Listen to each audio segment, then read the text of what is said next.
your job is easy on this. Why?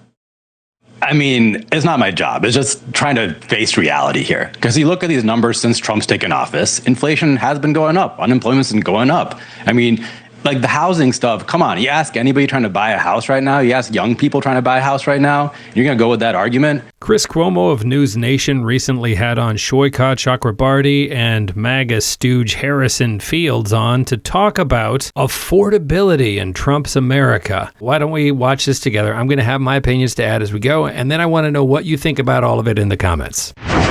Affordability is the new hot keyword for the economy. It's the number one issue in America, ahead of immigration and ahead of healthcare. But I think healthcare is part of affordability. So the question is, whose issue is this in terms of advantage?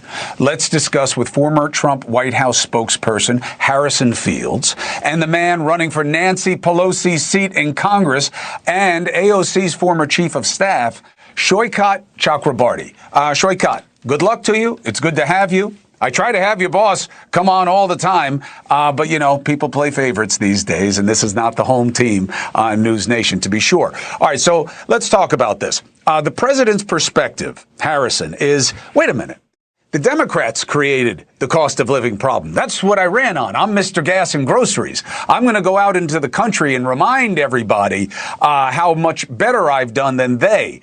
How is that going to go for him next week?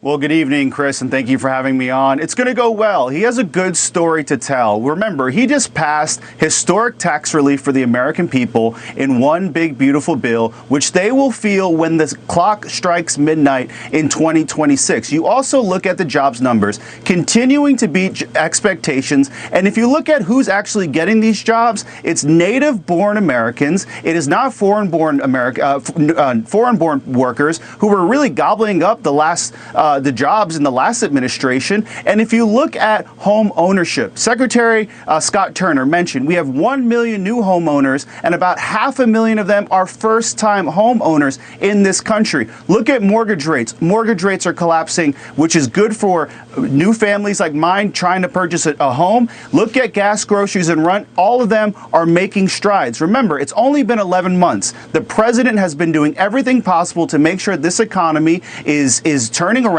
after the 4 years of devastation from the Democrats like AOC and Nancy Pelosi, who really got this economy in the gutter. The president is working hard to fix it.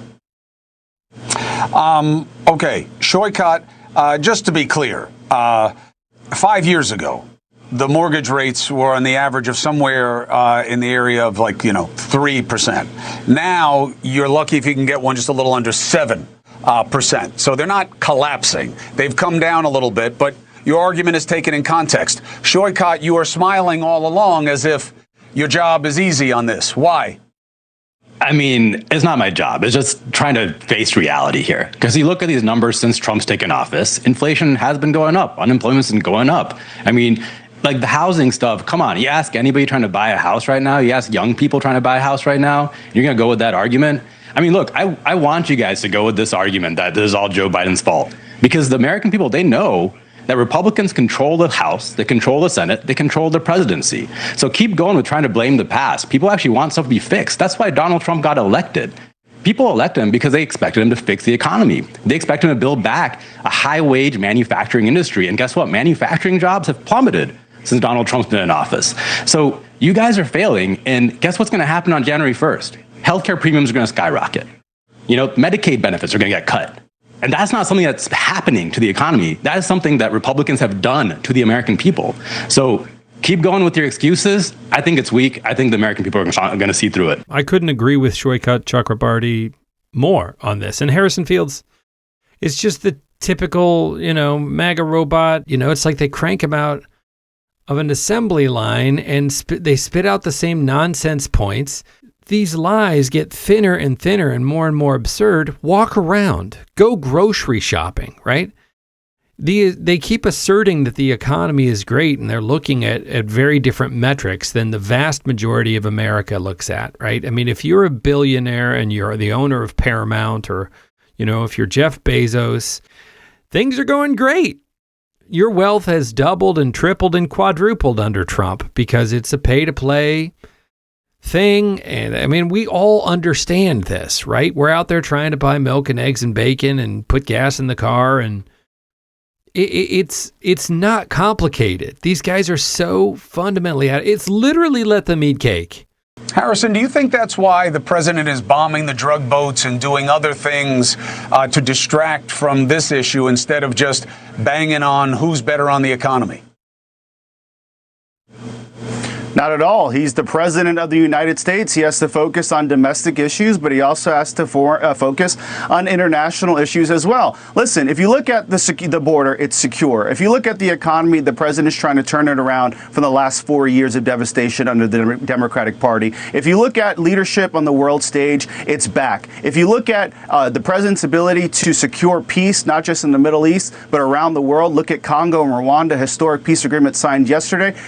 Oh, he's the peace president that has changed the Secretary of Defense to the Secretary of War. We've got a War Department now. This is the peace president. You know, we're bombing purported drug boats, our military threats, and we're blowing them out of the water without any congressional. This is the peace president. He just won a big golden peace prize from FIFA. You know, the famous FIFA peace prize? I mean, what are we talking about? President is achieving that. He is walking and chewing gum, unlike the previous president that could barely walk, and all he did was chew gum in his sleep. So we've got a president that's actually doing his job every single day, despite Democrat objections in the House. Every single Democrat voted against historic tax relief for the American people because they said it's so-called tax cuts for the rich. Meanwhile, if you are a waitress, if you're an Uber driver, if you're a senior, no taxes on tips, no taxes on overtime, no taxes on Social Security, all will be coming in 2026.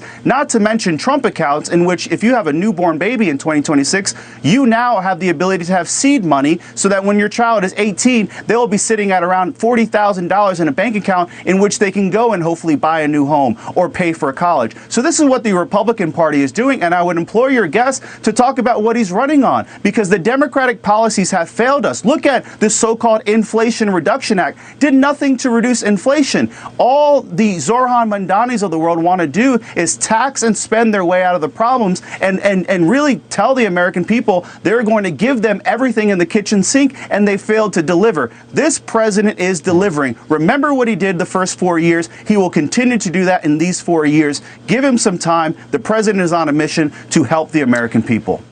I'm giving Saikat the last word. Harrison, I appreciate you. Just, two quick things. I like the savings accounts. I think they should be opened up to workers who don't qualify for employer-defined benefits, 401k, and not just kids. I think that's something that should be on the table. We'll see which side tries to own that.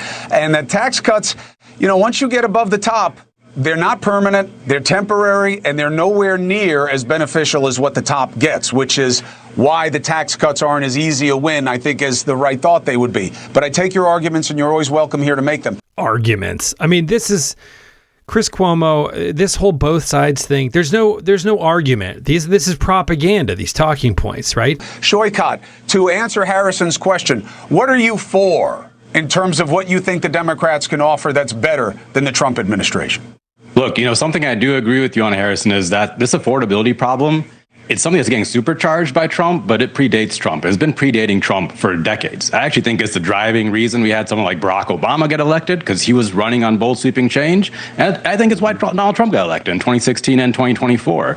And the thing is, you're not going to be able to tackle affordability with whack-a-mole policy. Like a 50-year mortgage rate, that's not going to do it on its own. Just doing a tariff here or there, that's not going to do it. You need an actual plan. You have to build systems that replace a lot of the broken systems we have right now. So when it comes to healthcare, yeah, I'm for single-payer healthcare. I think we need a new healthcare system because the ACA is simply not working, right? When it comes to housing, you got to actually fund and build millions of units of housing in this country to get supply up. When it comes to energy, we have to produce so much energy. You need a real plan to do that. It's not going to happen by just giving tax cuts to the rich and hoping they sprinkle that back into the economy. That is not working. So, I've worked on plans to actually create energy abundance. Trump ran on energy abundance, but then he's canceling solar projects and wind projects all over the country.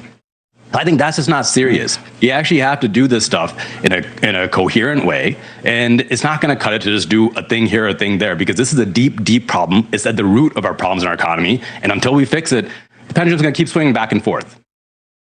It's an important seat you're running for. I know that whoever you're running against is going to wind up yelling at me and want time on the show, and I'll give it to him because I'm going to cover the race all along, Saikat, and you're welcome here to make the case. And Harrison, you're always welcome to make the case here as well. Whichever side can figure out how to get us to go back to where we were, not in a MAGA, Make America Great Again way, but when we worked off Keynesian economics, and people can Google this and figure it out, and not Milton Friedman economics, where you didn't have to give the most money you could just to shareholders.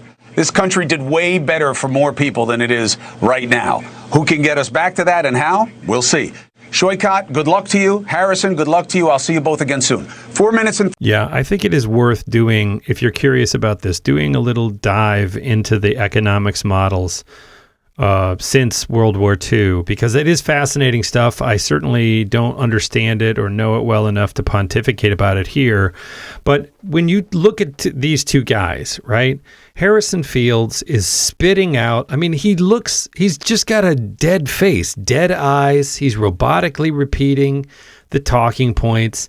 And we know about Trump. I won't go on the same screed. There's no plan. Donald Trump cares about nothing as much as Donald Trump. It's all pay to play.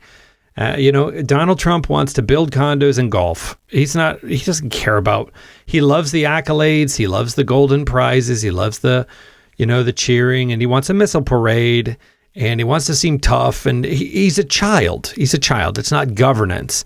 And the Democrats, to be fair, the Democrats are now saying, look, it's broken. We got to fix it. But the Democrats have always been good about saying the right things. The problem with the kind of neoliberal thing all the way from Clinton and all the way on up is that they've been cozy with the corporate interests in a way that it hasn't really changed anything. So you get a lot of nice talk. But the point is, we need governance that is aimed at making life better for all Americans. And I agree with Bernie Sanders that the crux of that is fundamentally financial, right? There is lots of facets of it. There's lots and lots of facets of it. But, to defend a president like Donald Trump it's absurd on its face, because this person has no interest in governance. He has no aptitude for it. But more importantly, there's no integrity. And there's no interest in governance. So when I listen to these two guys talk, I don't know if the Democrat can deliver, but I know that the Republican won't, because they haven't. It's all been this sort of monarchical model of like the rich should be running things and all the rest of us are just worker drones. And, it was manageable enough for a long time, but it's become untenable. And I think everybody feels it. Again, if you're not a billionaire. So let me know what you think in the comments, folks.